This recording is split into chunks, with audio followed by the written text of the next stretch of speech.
so we're gonna talk about rendering lace.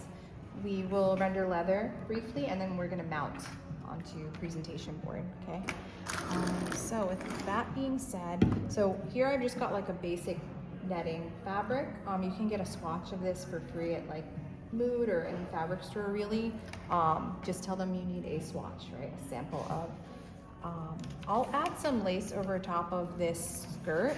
So what I'm gonna do is I'm gonna place the netting underneath, and I'm gonna grab, let's say it's like a black lace. That's probably the most straightforward because we wanna create a little bit of contrast.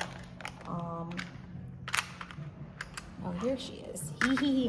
Want a bit of contrast because maybe we're layering this over top. Same applies for sheer fabrics. Have something that's got texture first so that you don't have to create the texture yourself.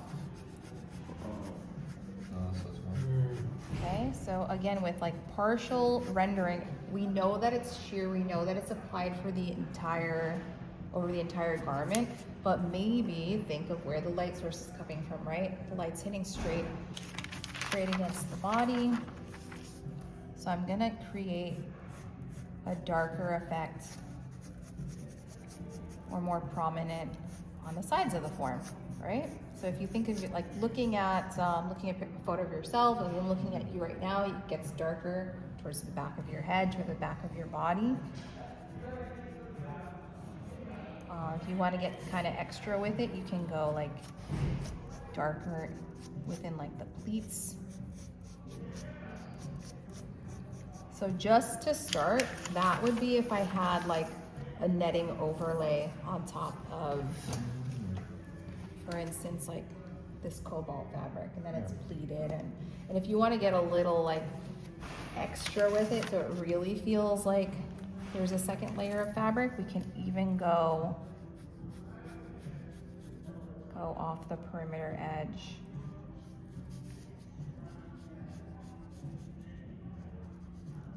So now we've got like a tulle or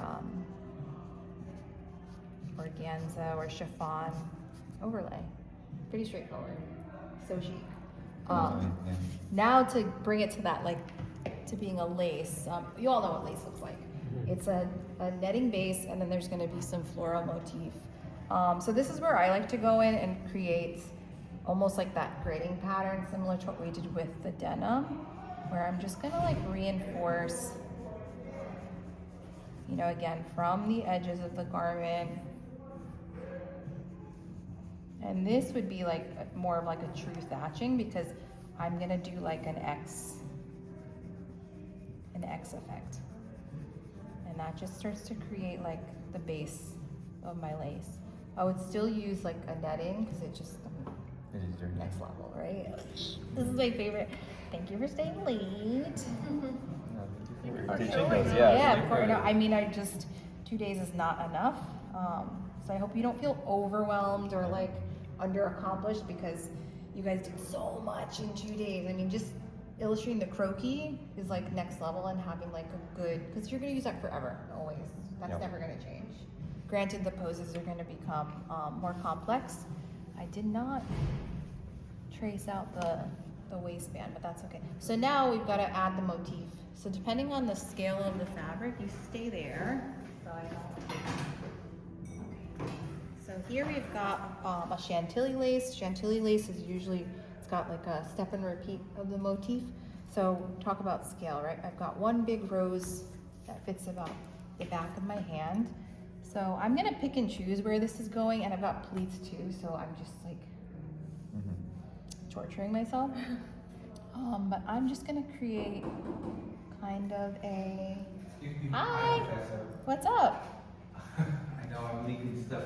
You didn't happen to find a group of students artwork in here, did you? No, I didn't. Okay. Yeah, we've been in here all day since 10. Okay. Thank you. Don't let me interrupt anymore. No worries. But yeah, it's hard to see the contrast, but I'm just doing like a step and repeat of something that feels like very organic. And then if you feel like things are feeling too dark, we can always go back in and create some high contrast using white, just to kind of create that illusion again of there being light or light hitting something. This is not to say that the lace is metallic at all. It's just that, you know, to create that depth of feel. So there's more dimension happening with the repeat. As for beading, I mentioned that, like, say there's sequins, right? Maybe they're just, if it's all over, that's a whole other ballpark. But say I want to add some sequins here and there. I just add in using the white out. So again, where maybe more light is hitting. Is there a reason you use whiteout instead of gel pen? I don't have a gel pen. Good answer. In the office supply closet, there was a whiteout pen.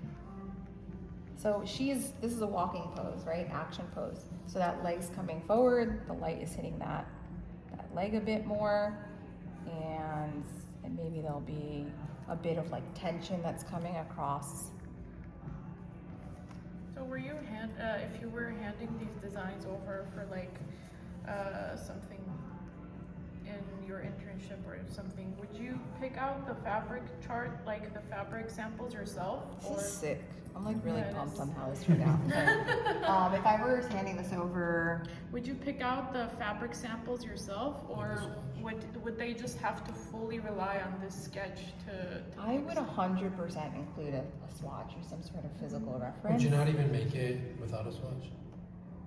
Would I not illustrate without a Yeah, swatch? like you No, illustrate if with- I wanted okay. them to develop that textile, then You maybe would. I'd draw out like a block Oh, Yeah. okay. of what the repeat might be, and like make notes for dimension and Oh, stuff. cool. Maybe print Okay. out a photo from the internet Yeah. of like a painting, be like, I want this rose, circle that, put some notes in. But it can be as raw as you want it to be, because at the end of the day, like you're only the designer. That's the responsibility of production, and you know, whole other department that is responsible for the next steps. Mounting. How's your arm feeling? Not too bad. Cool. Acid free, really important. I'm gonna be frank with you that depending on what brand of marker, regardless of these being acid free, they might manipulate your markers. Okay. I've not had any issues so far, so let's just hope for the best. Kai, do you think you could grab, there's a bristle board pad, unless you want to just yank one of yours for me?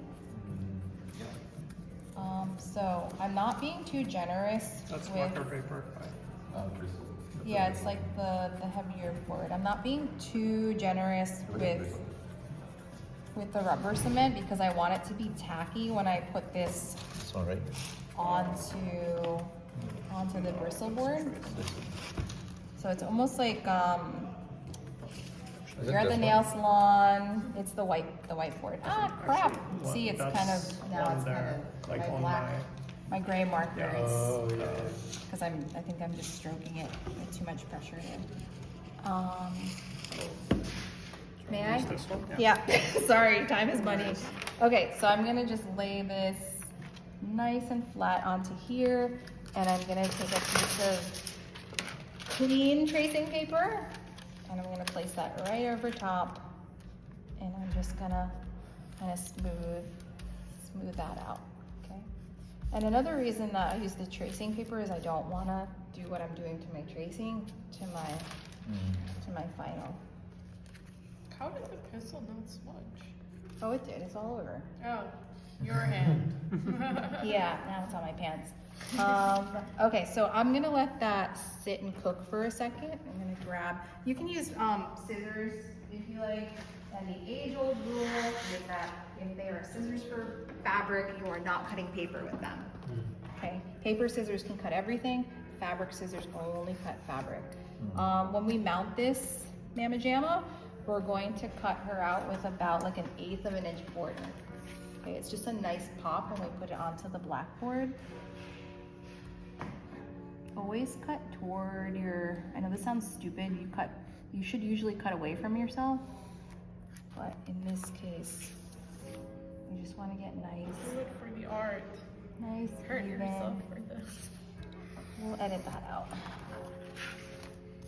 Always use a cutting mat as well, but it's just a bit quicker. Let me use the X-Acto knife. If there's like any white gaps in here, if you want to be super meticulous, you can cut that out. I think this is too much of a gap that I'd want to remove it. But from here, once she is mounted to the bristle board, which kind of reinforces the color on the marker paper, then we can go to the blackboard. If you've made any issues, like I've got some kind of a boo-boo there where my marker kind of expanded, then I can just get a little closer there and then just kind of blend that into whatever else I'm trimming up. But yeah, last but not least is that we would put this onto the blackboard. If you put multiple figures onto one board, I always recommend no more than 3 because they just won't fit. And then I would use the rubber cement again and mount those on. And then as for your swatches, it's a very similar approach. I'm gonna use this cobalt here. You guys must be so tired. I know More I tired am. than you, I think. Yes. We are.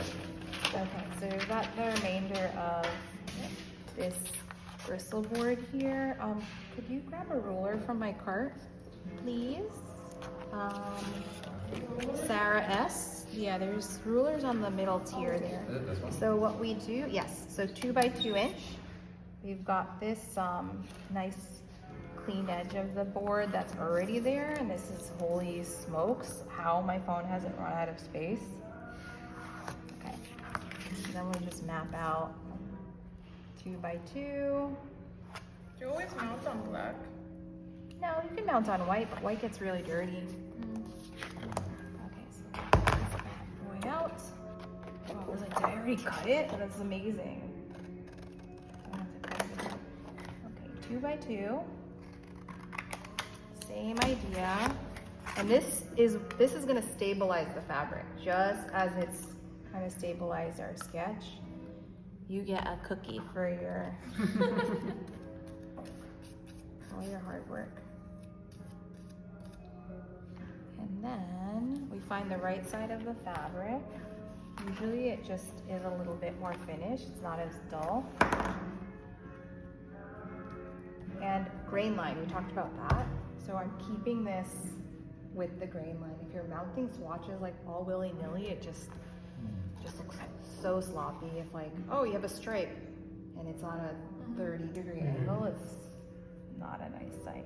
What if you like drew it at an angle on your like actual fashion Part of the drawing? design. Yeah. I would still keep it on straight grain, because if it's a woven fabric and you've used it like it's like woven like those plaids and you've used it on the bias, they can't necessarily weave that on a diagonal. If that makes sense. So they're gonna weave it on diagonal, and then when you put it on bias, it's gonna end up being straight up and down again.